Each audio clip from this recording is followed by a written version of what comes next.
Good Yom Tov, everyone.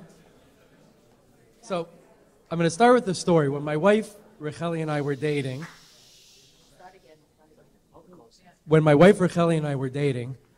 I was early in my career as a commercial litigator, insolvency lawyer at a major national firm.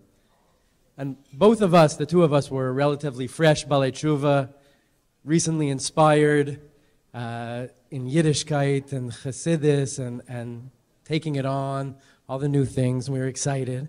And Racheli asked me at one point, she said, how are you going to be able to manage, on the one hand, your career, and on the other hand, a family and a wife and all the, thank God, demands that come with living a full Jewish life and so on? So I answered her, I don't need to be a great lawyer. It took me a few years, though, as I matured a little bit, to realize that was the wrong answer. It was the wrong perspective. And that's kind of what I want to talk about tonight a little bit. So the answer lies in really what is Chassidus, what's it all about. So today's the Rosh Hashanah of Chassidus. So what is Chassidus needs to be found in what is the head of the year of Chassidus. What's the Rosh Hashanah of Chassidus? So we can see what the Rebbe Rashab, the fifth Chabad Rebbe, says in a letter that he writes describing it as Kislev. Some 4 generations after the initial events of the Alter Rebbe's imprisonment and release. He says today is a Yom Tov on which Ur v'chayes nafshenu nitan lanu, the light, 1, and the life, 2, of our souls was given to us. This also parallels, in some way, the greeting that we give to each other on this day. I think we learn it from the son of the Rebbe Rashab, from the previous Rebbe, who he says we say it, that we wish each other Shana Toiva, b'limud Chassidus, in the learning of Chassidus on the one hand, and b'darkei Chassidus, in the ways of Chassidus on the other hand. So, since I'm a lawyer, like I said, we're very big into defined terms, as anyone who's dealt with lawyers knows. In a contract, in a court proceeding, we very clearly define the terms that are written there. So I want to look at what these terms are: learning Chassidus and the ways of Chassidus, and the light of our soul and the life of our soul, and what does it mean to us. And that's going to give us some insight into why I thought maybe it was the right thing to tell my wife, I don't need to be a good lawyer, and retrospectively, why it wasn't.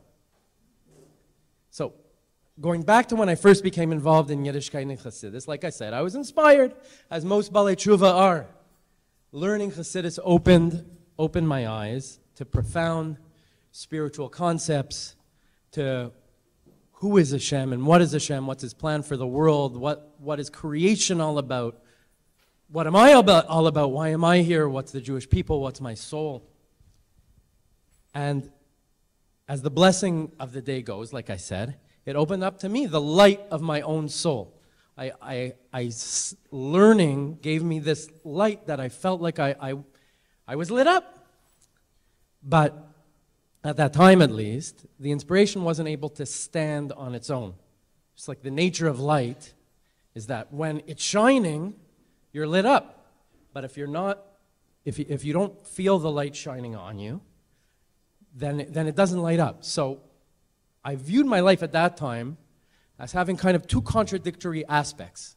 There was Yiddishkeit, and where I could have a light-filled, inspiring Jewish life. And then there was, the mundane kind of non-Jewish part of my life, where I would go to work, and I would go to court, and I would do everything I had to do.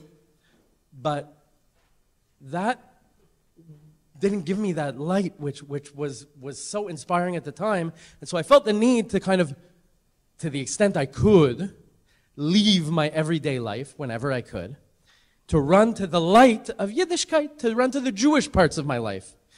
From learning Chassidus, and in a weekly basis, it's caked in. There's Shabbos, and there's Yom Tov. It's baked into the system that you can leave the everyday and be inspired and feel the light.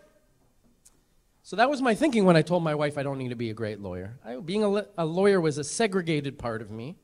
and the less important part of my life. God wasn't present there, so my thinking at the time was I could minimize that as much as possible in favor of more godly pursuits, while still doing what I needed to do, obviously, as a professional and everything I need to do. So my thinking changed a couple years later. It changed after getting by. I was getting by at the former firm I was working at for a little while, but I came across a story in the My Story sheets that are printed, the double-sided sheets, in the Mosaic every week for people who are here on Shabbos every week or get the emails. In the middle, a few pages in, there's a My Story. It's a weekly encounter. Someone recounts his relationship or his interaction his interaction that he had with the Rebbe at some point. So there's a young man named Benzion Bernstein. He was a young man at the time, in the late 50s, I think. He went to law school in England. He became closer to Chabad. He went to learning in Yeshiva in Crown Heights for a couple of years. He got smicha, and he wanted to pursue a career in Torah Jewish education. So he had Yechidus, he had a private audience with the Rebbe, and in this private audience, the Rebbe told him not to pursue a career in education, but rather to go back to England, to get his certification. He had already graduated law school, and to start practicing as a lawyer. And to quote Rabbi Bernstein, he said, the Rebbe wanted a task force of religious Jews in the sciences and professions to relate to others from the inside of those environments, and to be role models to show that it's possible to be committed to Yiddishkeit as a professional. So at the time where I was just getting by in my career, the story of Rabbi Bernstein hit home. Chassidus, I'd been learning Chassidus at the time, and Chassidus teaches that I'm not here to escape the everyday world to a place where I can feel God's presence there. Rather, my role, the reason Hashem put me here, is to make God's presence felt where it's not already felt in all aspects of my life. So I don't have a Jewish aspect and a non-Jewish aspect, and I need to spend more time in the former and get rid of the latter. No, I have one coherent life, and there's one coherent role in that life, and that's to bring God into it. So this is the next level. This is the Rebbe Rashab says in his letter, the chayas of the soul. This is the life of the soul. This is living your life, bringing God into your life. And how do you do that? As the Frierdiker Rebbe says, through the darkei haChasidus, the ways of Chassidus. We go through the ways, and it's not just light, it's bringing it in. So, for me, what did this translate to at the time? A commitment to, one, influence others at work, and to do what I needed to do to strive, with God's help, to be as successful professionally as possible for the purpose and as a tool to maximize the influence I could have on others. So I started to get busier investing myself in my professional success for this reason, which allowed me to have more influence on people by handing out menorahs and before Hanukkah, which everyone should do. See Rabbi Levi, there's plenty. There's more outside. There's Shmura Matzah before Pesach, putting on tefillin with other lawyers, organizing Megillah readings in the office, and so on and so on. And when I was able to stay focused, because obviously it's not always easy.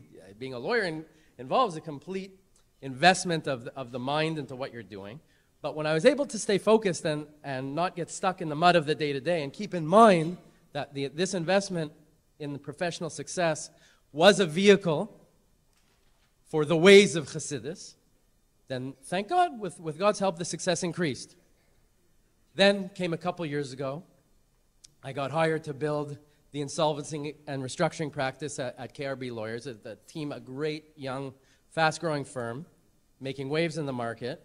And during the first few weeks, I had regular strategy meetings with the founding partner, the visionary of the firm. So at one meeting, he told me one of my roles, that he thinks I'd be a great fit, is to help him with outreach to his Jewish clients. We have many, many Jewish clients. He's a great guy. He's a Greek guy. A great guy. And he said, he's about relationships. He said, I want to make meaningful gestures. Like, for example, before Jewish holidays, what can I do to help connect with my Jewish clients? I said, Chris, you've got the right guy. It's perfect.